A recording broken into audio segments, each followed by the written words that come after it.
Good morning, good evening, good afternoon, and remember, Context is Everything Media Network founder and CEO John Michael is reading a textbook. Again, cover to cover. This textbook is from the year 1940, and we're on the second to last chapter of the book. So why don't we start reading now and then finish? This book was written before the United States entered World War II, and this book is an American history textbook from a Catholic school. Chapter 12, section something. Woodrow Wilson, a fearless leader. A break in the Republican Party. When Theodore Roosevelt's term of office expired, one of his close friends, William Howard Taft, became president. Roosevelt's friend was also a Republican. Later, Taft and Roosevelt disagreed and they became enemies. This quarrel had far-reaching results.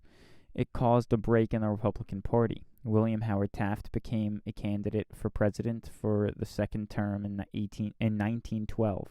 Theodore Roosevelt became angry that he left the Republican Party.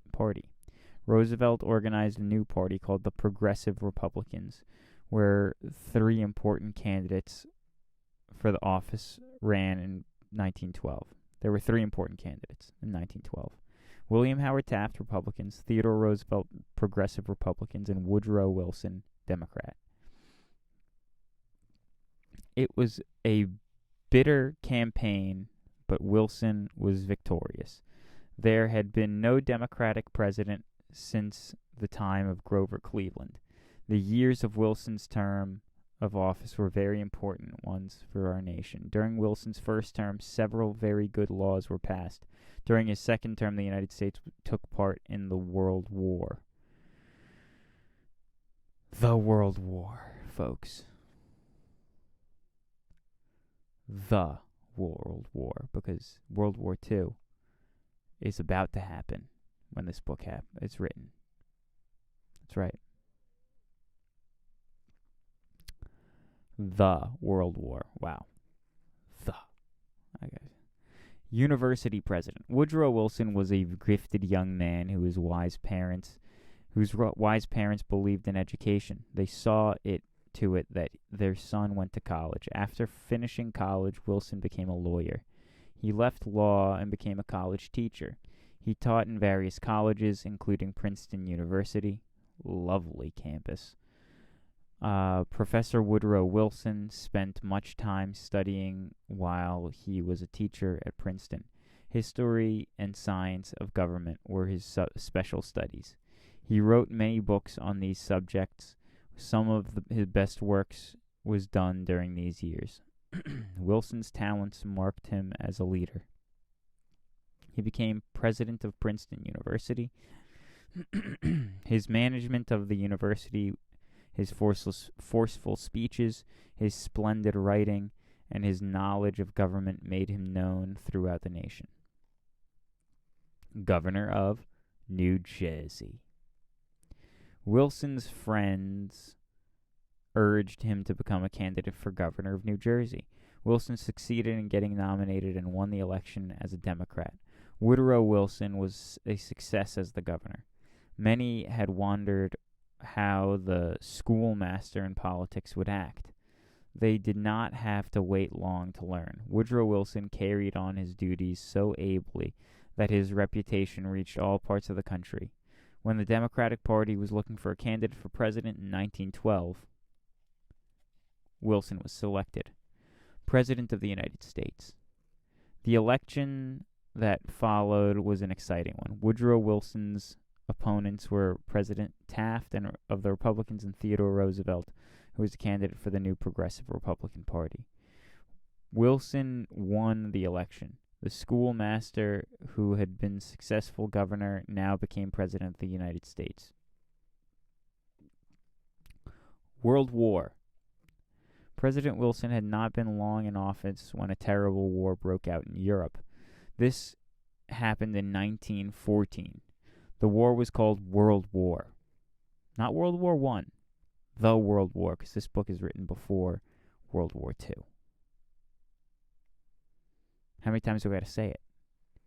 The book was written The book was written in 1940, for God's sake. How many times do I have to say it? Please subscribe if you've made it this far. The Allies, England, France, and Russia were fighting on one side. The Allies refer to a group of nations that bound together to fight common enemy.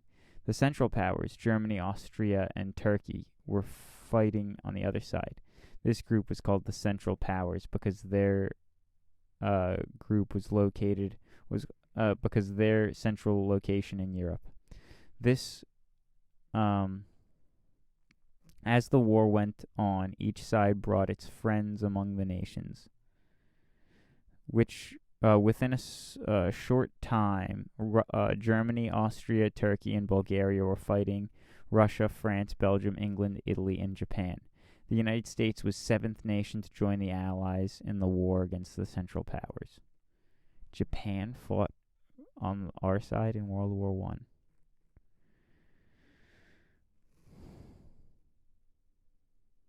Italy fought on our side in World War I. And Russia. I think that Russia fought on our side in World War I, but also left our side halfway through, and so we kind of took land from them at the end of it in the Treaty of Versailles. I'm pretty sure. But they were on our side for the bulk of it, as I understand it. But, I'm reading a textbook, so I don't know. The United States and the war. Did I finish reading? The United States and the war. From the outbreak of the war in August of 1914, President Wilson tried hard to keep America neutral. A neutral party takes neither side in a fight.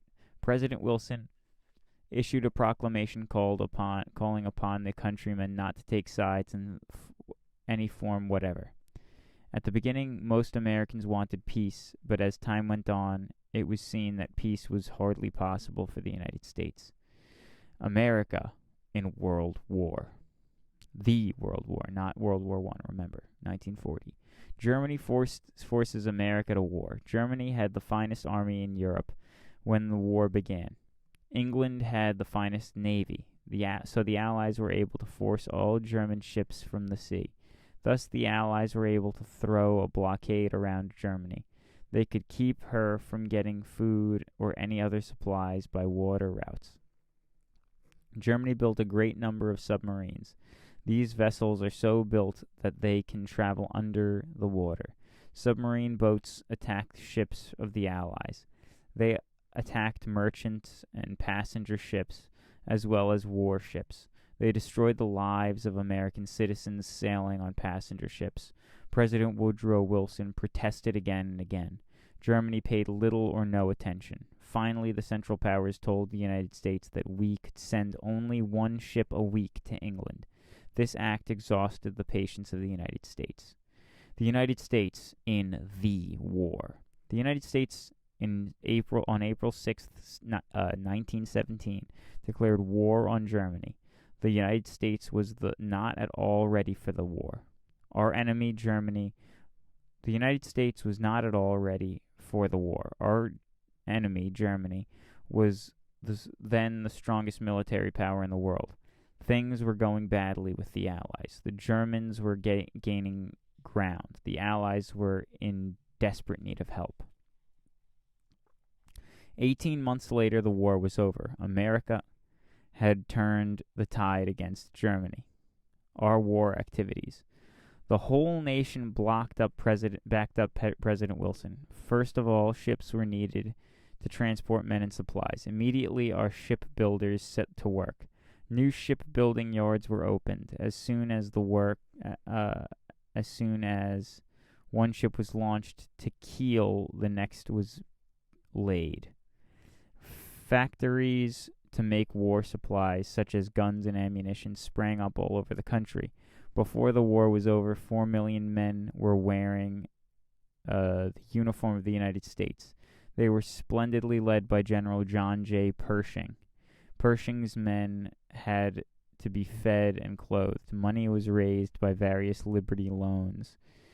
"Do your bit to win the war," was the slogan.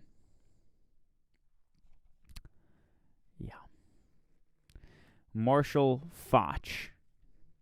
When America entered the war, France, England, and Italy armies each had their own commander. President Wilson urged that one man be placed in charge of all Allied or American armies.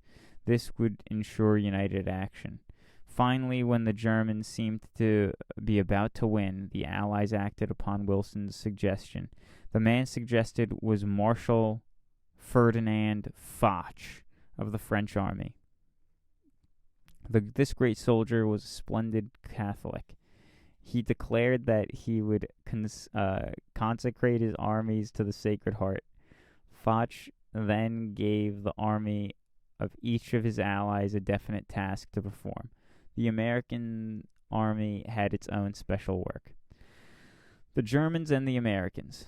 The Americans met the Germans at Belleau Wood and again at Château-Thierry.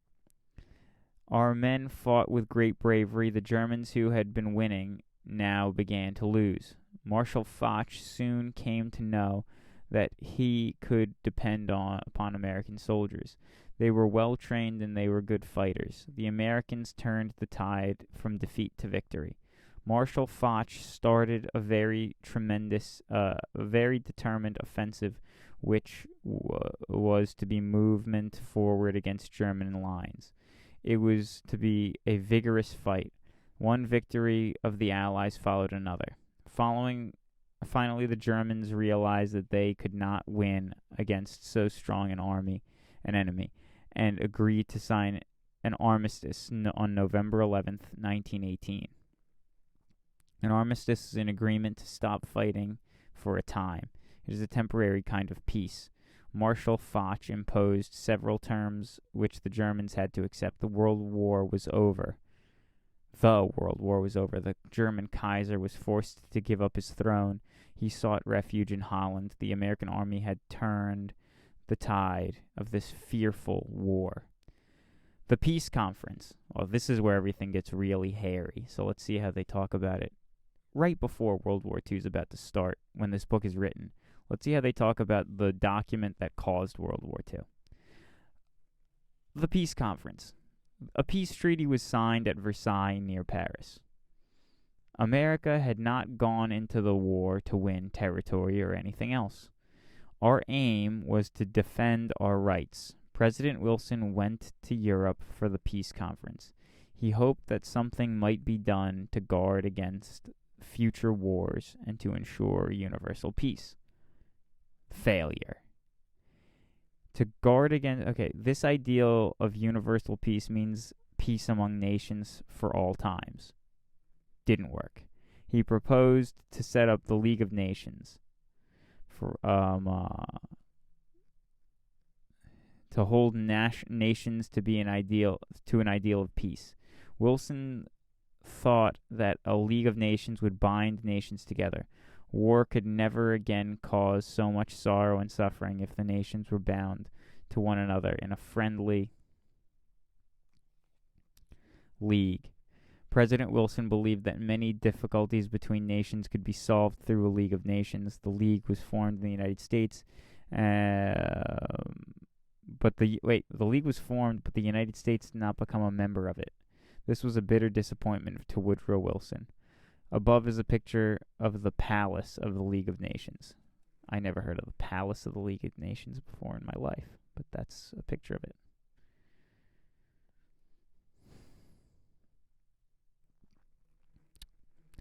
Change of president. Before President Wilson's second term was over, he became seriously ill. Worn out by worry and anxiety, he did not live long after leaving office. President Wilson's party and the Democratic Party was defeated in the election of 1920. Warren G. Harding and Calvin Coolidge were reelected as president and vice president, the Republican ticket. President Harding died before completing his term in office. Calvin Coolidge succeeded the president as president. Campaign of 1928. President election of 1928 was most interesting. Herbert Hoover was nominated by the Republicans. Alfred E. Smith was nominated by the Democrats. Smith was the governor of New York, and a well-known Catholic. Ah, darn, if we only got the Catholic in, we would have saved the world. The campaign was an exciting one. People listened eagerly to speeches and candidates. The radio, which was a new invention, made it possible for very large numbers of people to hear about the candidate's speech. The radio had never before been used for this purpose. Election day came and Herbert Hoover was elected the 31st President of the United States. The Great Depression. Happy America. Throughout most of the history of the United States, the American people have been well off. Some few have become very rich. There were others who were very poor. Most Americans, however, were neither rich nor were they very poor. The father had a job that paid enough to keep his family in a comfortable home. All members of the family usually had good clothes and shoes and enough to eat. There have been times when this was not the case. Jobs became hard to get, and people then had no money. These are called the times of depression. What is a depression? The word depression means to press down. Depression means a low place or a low condition. This word depression is used to describe conditions when times are bad. The greatest of all depressions began in the United States in 1929 when Herbert C. Hoover was president. Some of the sad things that happened during that time will explain why the word depression is used. Throughout the United States, many banks failed. That meant that people who had put their money into these banks expected to be safe lost their money. People stopped buying things and therefore factories closed. When the factories closed down, thousands of men and women were unable to get work.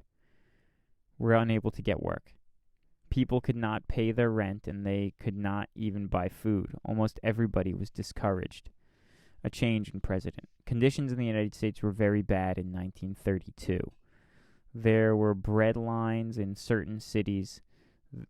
Here in these bread lines, people patiently waited long hours for the food and relief agency had to distribute.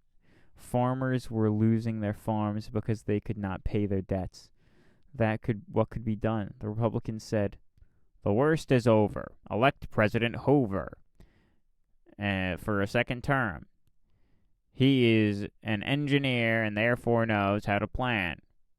He can help the country get back to the days when everyone seemed to have a job and no one was really in danger of starving."